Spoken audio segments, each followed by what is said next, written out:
ఏపీలో స్థానిక సంస్థల కోటాలో ఎమ్మెల్సీ ఎన్నికలకు ఏర్పాట్లు పూర్తయ్యాయి. కడప ఎన్నికను టీడీపీ, వైసీపీలు ప్రతిష్టాత్మకంగా తీసుకోవడంతో ఎమ్మెల్సీ వార్ హీట్ పెంచుతోంది.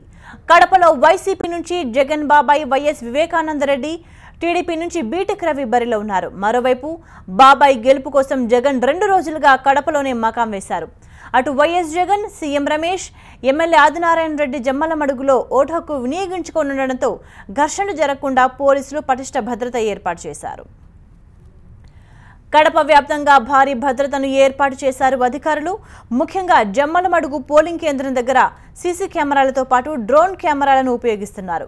ఈ ఎన్నికలకు మొత్తం 3000 మంది పోలీసులతో భద్రత కల్పిస్తున్నారు. జిల్లాలో మొత్తం 70 సమస్యాత్మక ప్రాంతాలను గుర్తించి పోలీస్ పికెటింగ్ ఏర్పాటు చేసినట్లు అధికారులు తెలిపారు. 10వ తరగతి పరీక్షలకు ఎలాంటి ఆటంకం కలగకుండా చర్యలు తీసుకున్నట్టు చెప్పారు కలెక్టర్ కేవి సత్యనారాయణ. ఇష్టమైనటువంటి భద్రతా ఏర్పాట్లలో భాగంగా 200 మీటర్లు అవతల తప్పనిసరిగా పోలింగ్ అభ్యర్థులందరూ కూడా, ఓటర్స్ అందరూ కూడా అక్కడి నుంచి నడిచి లోపలికి రావాల్సి ఉంటుంది. జిల్లాలో ఉన్నటువంటి ఓటర్లందరూ పోలింగ్ స్టేషన్స్కు వెళ్ళడానికి వీలుగా చాలా కట్టుదిట్టమైనటువంటి ఏర్పాట్లు చేయడం జరిగింది. అలాగే ఓటర్లకి ఏ విధమైనటువంటి అనుమానాలు ఉన్నా కూడా వాళ్ళు ఎస్పీని కానీ నన్ను కానీ కాంటాక్ట్ చేసినట్లయితే వాళ్ళు క్షేమంగా పోలింగ్ స్టేషన్లోకి వెళ్ళేటువంటి ఏర్పాట్లు కూడా జమ్మలమడుగు నుంచి మరింత సమాచారాన్ని మా ప్రతినిధి చైతన్య లైవ్లో అందిస్తారు. చైతన్య, తమిళనాడులో ముఖ్యమంత్రి పీఠం కోసం ఎటువంటి క్యాంపు రాజకీయాలు జరిగాయో అంతకు మించి కడపలో జరుగుతున్న స్థానిక సంస్థల కోట ఎమ్మెల్సీ కోసం క్యాంపు రాజకీయాలు నడుస్తూ ఉన్నాయి. వైఎస్ఆర్ కాంగ్రెస్ పార్టీకి కడప ప్రధానమైన బేస్ జగన్కి. సో వాళ్ళు ఎలా అయినా కూడా ఇక్కడ బేస్ని కాపాడుకోవాలని వైఎస్ఆర్ కాంగ్రెస్ పార్టీ విపరీతంగా ప్రయత్నిస్తుంది. వాళ్ళకి సపోర్ట్ చేస్తున్న వాళ్ళందరినీ కూడా ఎంపీటీసీలు, జడ్పీటీసీలు, కౌన్సిలర్లు వీళ్ళందరినీ, కార్పొరేటర్లు వీళ్ళందరినీ కూడా బెంగళూరుకి తరలించి అక్కడ క్యాంపు నిర్వహించారు.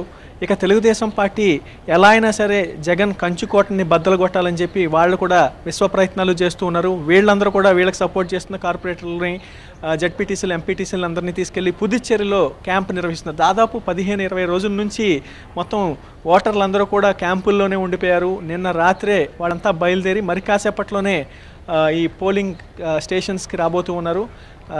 రాజంపేట, కడప, అలాగే జమ్మలమడుగు 3 రెవెన్యూ డివిజన్లో ఎలక్షన్ జరుగుతుంది. మొత్తం 840 మంది ఓటర్లు ఉన్నారు. మొత్తం 841 అయితే ఒక ఎంపీటీసీని మాత్రం హైకోర్టు అనర్హురాలుగా ప్రకటించింది కాబట్టి 840 ఉన్నాయి. ఒక జమ్మలమడుగులోనే మొత్తం 307 ఓటర్లు ఉన్నారు.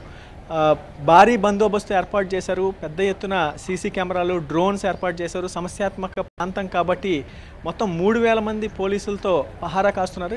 ఎలక్షన్ అయితే కొద్దిసేపటి క్రితమే ప్రారంభమైంది. 8 గంటల నుంచి 4 గంటల వరకు ఎలక్షన్ జరుగుతుంది. ఇప్పటికే ఎవరి క్యాంపు వాళ్ళు నిర్వహిస్తూ ఉన్నారు. పెద్ద ఎత్తున ప్రలోభాలకు గురి చేస్తున్నారు. హార్స్ ట్రేడింగ్ కూడా జరిగిందని చెప్తున్నారు. తెలుగుదేశం పార్టీకి సపోర్ట్ చేస్తున్న ఓటర్లని వైఎస్ఆర్ కాంగ్రెస్ పార్టీ కొనుగోలు చేయడానికి ప్రయత్నిస్తే, అలాగే వైఎస్ఆర్ కాంగ్రెస్ పార్టీకి సంబంధించిన ఓటర్లని కొనుగోలు చేయడానికి తెలుగుదేశం పార్టీ వాళ్ళు ప్రయత్నించినట్టుగా మనకి సమాచారం ఉంది. మొత్తం మీద ఏదేమైనా సరే తెలుగుదేశం పార్టీ మాత్రం చాలా ధీమా వ్యక్తం చేస్తుంది. మేము గెలుస్తాం, ఖచ్చితంగా 452 ఓట్లు మాకు ఉన్నాయి అని చెప్పి వాళ్ళు చెప్తూ ఉన్నారు.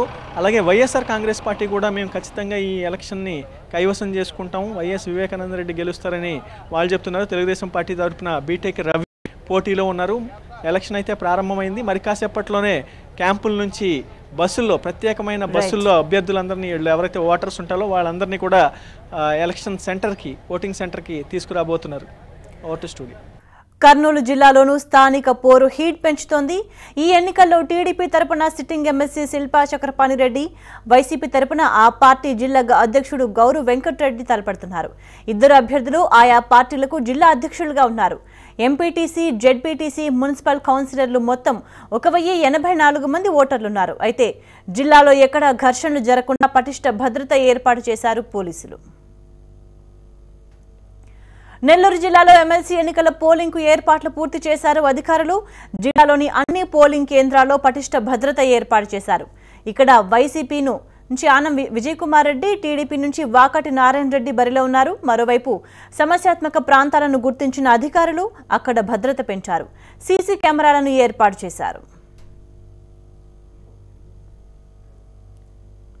నెల్లూరు నుండి మరింత సమాచారాన్ని మా ప్రతినిధి మురళి లైవ్ లో అందిస్తారు. మురళి.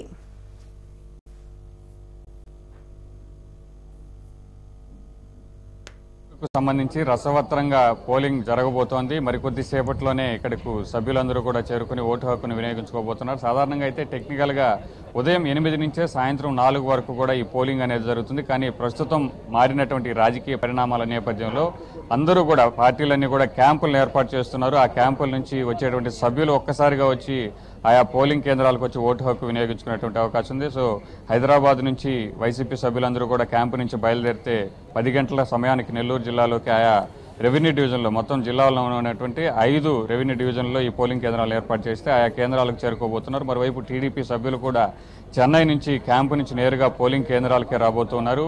వారు కూడా 11 గంటలకంతా కూడా పోలింగ్ కేంద్రాలకు చేరుకుని ఓటు హక్కు వినియోగించుకునే అవకాశం ఉంది. ఎవరైతే క్యాంపులకు దూరంగా ఉంటూ నమ్మినటువంటి వ్యక్తులుగా ఉంటారో కేవలం కొంతమంది సభ్యులు మాత్రమే ఇప్పుడిప్పుడే పోలింగ్ కేంద్రాలకు చేరుకుని ఓటు హక్కు వినియోగించుకుంటూ ఉన్నారు. ప్రస్తుతం మనం నెల్లూరు రెవెన్యూ డివిజన్కి సంబంధించినటువంటి పోలింగ్ కేంద్రం వద్ద ఉన్నాం. ఇక్కడ కొంతమంది సభ్యులు లోనికి వెళ్లారు, ఓటు హక్కు వినియోగించుకునేందుకు వారంతా కూడా వెళ్లారు. అయితే మొత్తానికి సాయంత్రం 4 గంటల వరకు కూడా పోలింగ్ జరిగేటువంటి అవకాశం ఉన్నప్పటికీ సభ్యులంతా కూడా క్యాంపు నుంచి నేరుగా ఉన్నటువంటి సభ్యులంతా 2 పార్టీలకు సంబంధించినటువంటి వారంతా కూడా ఓటు హక్కు కనుక వినియోగించుకుంటే దాదాపు పోలింగ్ ప్రక్రియ అనేది పూర్తి అయిపోతుంది. కానీ సాయంత్రం 4 గంటల వరకు కూడా కొనసాగేటువంటి అవకాశం ఉంది. అయితే మొత్తానికి ఇవాళ 5 డివిజన్లో జరుగుతున్నటువంటి పోలింగ్ సంబంధించి అధికారులు పటిష్టమైనటువంటి అన్ని ఏర్పాట్లు కూడా చేపట్టినటువంటి పరిస్థితి ఉంది.